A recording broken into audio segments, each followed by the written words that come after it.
ನಮಸ್ಕಾರ.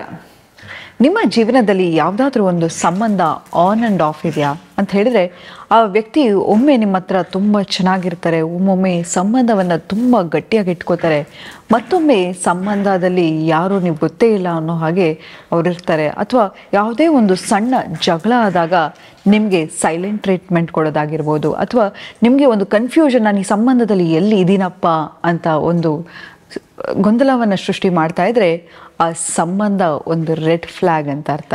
ಅಂದರೆ ಏನಪ್ಪ ಅಂತ ಹೇಳಿದರೆ, ನೋಡಿ, ಯಾವುದೇ ನಾವು ಒಂದು ಸಂಬಂಧಕ್ಕೆ ಯಾಕೆ ಇಳಿತೀವಿ? ಒಂದು ನೆಮ್ಮದಿ, ಖುಷಿ, ನಮ್ಮಲ್ಲಿ ಜೀವನದಲ್ಲಿ ಆಲ್ರೆಡಿ ಖುಷಿ ಇರುತ್ತೆ, ನೆಮ್ಮದಿ ಇರುತ್ತೆ. ಆ ವ್ಯಕ್ತಿ ಶುರುಗೆ ತಂದ ಖುಷಿ, ನೆಮ್ಮದಿ ಎಲ್ಲವೂ ಮುಂದೆ ಇದ್ದರೆ ಅದು ಒಳ್ಳೆ ರಿಲೇಷನ್ಶಿಪ್. ಆದರೆ ಆ ಸಂಬಂಧದಲ್ಲಿ ಎಲ್ಲಿದ್ದೀನಿ ನನಗೆ ಅರ್ಥ ಆಗ್ತಾ ಇಲ್ಲ, ಒಂಚೂರು ಜಗಳ ಆದರೆ ಆ ವ್ಯಕ್ತಿ ನನ್ನನ್ನು ಬಿಟ್ಟು ಹೊರಟೋಗ್ತಾರೆ, ಅಥವಾ ಏನೋ ಒಂದು ಮಾತುಕತೆ ಸರಿಯಾಗಿ ಆಗಲ್ಲ, ನನ್ನ ಭಾವನೆಯನ್ನು ವ್ಯಕ್ತಪಡಿಸ್ಲಿಕ್ಕಾಗಲ್ಲ, ನನ್ನ ಕೋಪವನ್ನು ವ್ಯಕ್ತಪಡಿಸ್ಲಿಕ್ಕೆ ಆಗ್ತಾ ಇಲ್ಲ, ಅಥವಾ ಯಾಕೆ ಹೀಗೆ ಮಾಡ್ತಾ ಇದೆಯಾ ಅಂತ ಕೇಳಿದರೆ ಮತ್ತೆ ಸೈಲೆಂಟ್ ಟ್ರೀಟ್ಮೆಂಟ್ ಕೊಡ್ತಾರೆ. ಅವ್ರು ಏನು ಮಾಡಿದ್ರು ಸುಮ್ಮನೆ ಇರಬೇಕಾಗಿರೋ ಒಂದು ಪರಿಸ್ಥಿತಿಯಲ್ಲಿದ್ದೀನಿ. ಹೇಗೆ ಇಂತಹದೊಂದು ಸಿಚುಯೇಷನನ್ನು ಹ್ಯಾಂಡಲ್ ಮಾಡೋದಂತಿದ್ರೆ, ಇವತ್ತು ನಾನು ಅದಕ್ಕೆ ಒಂದು ಪರಿಹಾರವನ್ನು ಕೊಡ್ತೀನಿ. ಏನಪ್ಪ ಅಂತ ಹೇಳಿದರೆ, ಇಂತಹ ಒಂದು ಪರಿಸ್ಥಿತಿಯಲ್ಲಿ ನೀವೇನು ಮಾಡಬೇಕಪ್ಪ ಅಂತ ಹೇಳಿದರೆ, ಮಾಡಬೇಕಾಗಿರೋದು ಒಂದೇ ಕೆಲಸ. ಏನಪ್ಪ ಅಂತ ಹೇಳಿದರೆ, ನಿಮ್ಮ ಘನತೆ, ಸೆಲ್ಫ್ ರೆಸ್ಪೆಕ್ಟನ್ನು ಹಿಡ್ಕೊಂಡು ಈ ಸಂಬಂಧದಿಂದ ಆಚೆ ಬನ್ನಿ. ನೋಡಿ, ಎಲ್ಲರಿಗೂ ಪ್ರೀತಿ ಅವಶ್ಯಕವಾದ ಒಂದು ವಸ್ತು. ಯಾಕಂತ ಹೇಳಿದರೆ, ಯಾವ ಮನುಷ್ಯನಿಗೆ ಪ್ರೀತಿ ಇರಲ್ವೋ ಆತ ತುಂಬಾ ಜೀವನದಲ್ಲಿ ಸುಖ, ಶಾಂತಿ, ನೆಮ್ಮದಿ ಇದೆಲ್ಲವನ್ನ ಡಿಪ್ರೈವ್ ಆಗಿರ್ತಾನೆ. ಆದರೆ ಯಾರೋ ನಿಮ್ಮನ್ನು ಒಂದು ಡೋರ್ ಮ್ಯಾಟ್ ಥರ ಯೂಸ್ ಮಾಡ್ಕೊಳ್ಳೋದು, ಬರೋದು ಹೋಗೋದು, ಆ ರಿಲೇಷನ್ಶಿಪ್ಪಿಗೆ ಏನು ಅರ್ಥ ಇದೆ ಅಂತಲೇ ಗೊತ್ತಿಲ್ಲದೆ ಏನಾದರೂ ನೀವು ಒಂಚೂರು ಕೋಪ ತಾಪವನ್ನು ತೋರಿಸಿದ್ರೆ ನಿಮ್ಮನ್ನು ಬಿಟ್ಟು ಹೋಗ್ತಿದ್ದಾರೆ ಅಂತ ಹೇಳಿದರೆ, ಆ ವ್ಯಕ್ತಿ ಮತ್ತೆ ಇನ್ನೊಂದು ಸತಿ ಬಂದರೆ ಮತ್ತೆ ಮುಲಾಜು ಇಲ್ಲದೆ ಅವರನ್ನು ನಿಮ್ಮ ಜೀವನದಿಂದ ಆಚೆ ಓಡಿಸಿ. ಯಾಕಂತ ಹೇಳಿದರೆ, ನಿಮಗೆ ನಿಮ್ಮ ಮೇಲಿರ್ತಕ್ಕಂಥ ಕಾನ್ಫಿಡೆನ್ಸ್, ಸೆಲ್ಫ್ ಎಸ್ಟೀಮ್ ಎಲ್ಲವನ್ನು ಕೂಗಿಸ್ತಾ ಇರತಕ್ಕಂತಹ ವ್ಯಕ್ತಿ ಅವರ ಜೀವನದಲ್ಲಿ ಎಲ್ಲಿದ್ದೀನಿ ಅನ್ನೋದು ಗೊತ್ತಾಗ್ತಾ ಇರಲ್ಲ. ಎಷ್ಟೋ ವರ್ಷಗಳು ಕಳೆದಿದೆ, ಆದರೂ ನನ್ನ ಆ ಎಮೋಷ್ನಲ್ ಇಂಟಿಮೆಸಿ ಅನ್ನೋದಿಲ್ಲ ಅಂತ ಹೇಳಿದ್ರೆ, ನೋಡಿ, ನಾವೆಲ್ಲರೂ ಫಿಸಿಕಲ್ ಇಂಟಿಮೆಸಿಗೆ ಅಟ್ರಾಕ್ಟ್ ಆಗ್ತೀವಿ, ನಮಗೆ ಆ ಸಂಬಂಧ ಬೇಕು ಅಂತ ಅನ್ಸುತ್ತೆ. ಆದರೆ ಯಾವ ವ್ಯಕ್ತಿಯೊಟ್ಟಿಗೆ ನಮಗೆ ಆ ಎಮೋಷ್ನಲ್ ಇಂಟಿಮೆಸಿ ಇರಲ್ಲ, ಸ್ಪಿರಿಚುವಲ್ ಇಂಟಿಮೆಸಿ, ನೋಡಿ, ಫಿಸಿಕಲ್ ಅಟ್ರಾಕ್ಷನ್ನು ಕ್ರಮೇಣ ಕಡಿಮೆ ಆಗ್ತಾ ಹೋಗುತ್ತೆ. ನಮಗೆ ಇರ್ತಕ್ಕಂತಹ ವ್ಯಕ್ತಿಯ ಮೇಲೆ ಇರ್ತಕ್ಕಂಥ ಆಕರ್ಷಣೆ ಕಮ್ಮಿ ಆಗ್ತಾ ಹೋಗುತ್ತೆ. ಅದೇ ಭಾವನೆಗಳನ್ನು ನಾವು ಹಂಚ್ಕೋಬೇಕಾಗತ್ತೆ.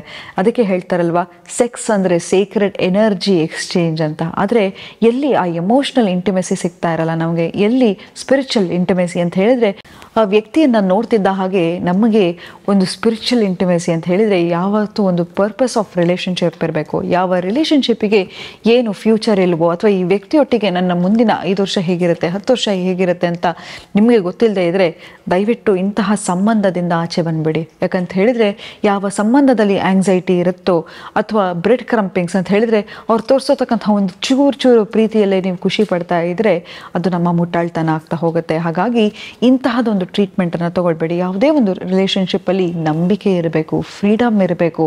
ನೋಡಿ, ಒಂದು 2-3 ವರ್ಷ ನೀವು ಪರ್ಸನ್ ಜೊತೆ ಡೇಟಿಂಗ್ ಮಾಡಿದ್ದೀರಾ, ಅಥವಾ ಒಂದು ಸಂಬಂಧ ಬೆಳೆಸಿದ್ದೀರಾ ಅಂತ ಹೇಳಿದರೆ, ಆ ವ್ಯಕ್ತಿ ನಿಮ್ಮನ್ನು ಒಂದು ಸೀಕ್ರೆಸಿಯಲ್ಲಿ ಇಟ್ಟಿದ್ದಾರೆ, ಯಾರ ಫ್ರೆಂಡ್ಸಿಗೂ ತೋರಿಸ್ದೆ, ಅಥವಾ ರಿಲೇಟಿವ್ಸಿಗೆ ತೋರಿಸ್ದೆ, ಅಥವಾ ಮನೆಯವರಿಗೆ ತೋರಿಸಿಲ್ಲ ಅಂತ ಹೇಳಿದರೆ, ಖಂಡಿತವಾಗ್ಲೂ ಆ ರಿಲೇಷನ್ಶಿಪ್ಪಿಗೆ ಎಲ್ಲೋ ಏನೋ ಒಂದು ಎಡವಟ್ಟಾಗಿದೆ ಅಂತ.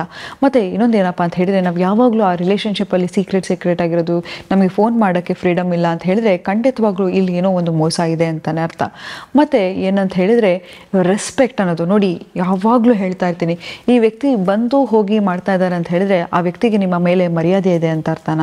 ಖಂಡಿತವಾಗ್ಲೂ ಇಲ್ಲ. ಆತನಿಗೆ ಬೇಕಾದಾಗ ಅಥವಾ ಅಕ್ಕಿಗೆ ನೀವು ಬೇಕಾದಾಗ ಅವ್ರು ಬಂದು ಅವರ ನೀಡ್ ಏನಿದೆ ಅದನ್ನು ಫುಲ್ಫಿಲ್ ಮಾಡ್ಕೊಂಡು ಹೋಗ್ತಿದ್ದಾರೆ ಅಂತ ಹೇಳಿದರೆ, ಖಂಡಿತವಾಗ್ಲೂ ಈ ರಿಲೇಷನ್ಶಿಪ್ಪಿಗೆ ಯಾವುದೇ ಒಂದು ಅರ್ಥ ಇಲ್ಲ. ನೋಡಿ, ಯಾವತ್ತೂ ಅಷ್ಟೇ, ನಮ್ಮನ್ನು ಮರ್ಯಾದೆ ಕೊಡೋರು, ನಮ್ಮನ್ನು ಪ್ರೀತಿ ಕೊಡೋರು ಯಾವತ್ತೂ ನಮ್ಮನ್ನು ಬಿಟ್ಟು ದೂರ ಹೋಗಲ್ಲ. ಹೇಗಾದರೂ ಮಾಡಿ ಆ ರಿಲೇಷನ್ಶಿಪ್ಪನ್ನು ವರ್ಕ್ ಮಾಡಲಿಕ್ಕೆ ಪ್ರಯತ್ನ ಪಡ್ತಾರೆ ಹೊರತು ಆ ರಿಲೇಷನ್ಶಿಪ್ ಹಾಳಾಗಲಿ, ಆ ರಿಲೇಷನ್ಶಿಪ್ ಬ್ರೇಕ್ ಆಗಲಿ ಅನ್ನೋದಕ್ಕೆ ಕಾರಣ ಆಗಲ್ಲ.